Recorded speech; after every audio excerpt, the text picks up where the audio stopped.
Our team found no records of any kind. No name. Nothing.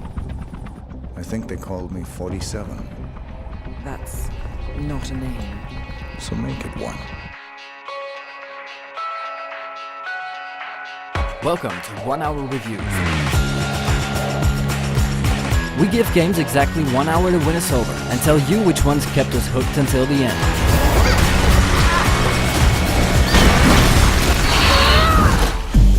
Step right in, sir. Enjoy your evening.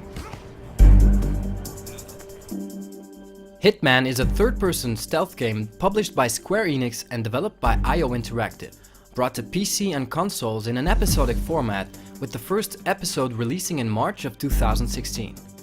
The game, like all of its predecessors, puts the player in the shoes of contract killer Agent 47. A short prologue is set before the events of the first Hitman game, while the rest of the missions take place 7 years after the events of Hitman Absolution.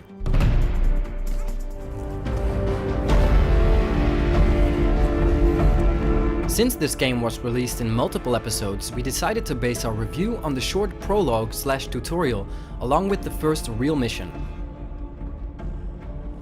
Tell me, what did it feel like? Taking lives? Random. Disordered.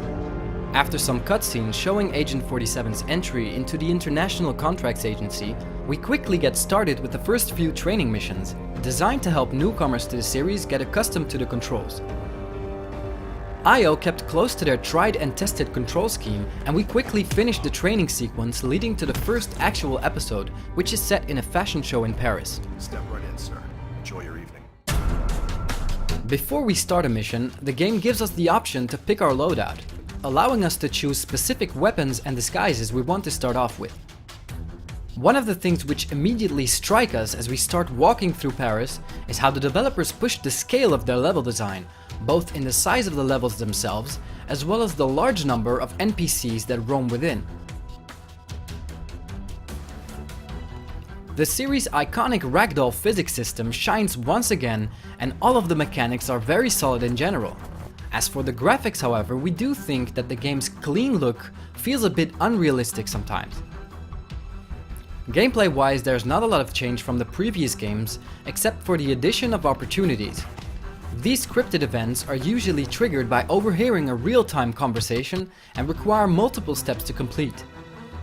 Although a nice thought on paper, we feel like these opportunities take away a little from the freedom, since the player simply has to follow the steps to completion instead of experimenting with multiple approaches themselves.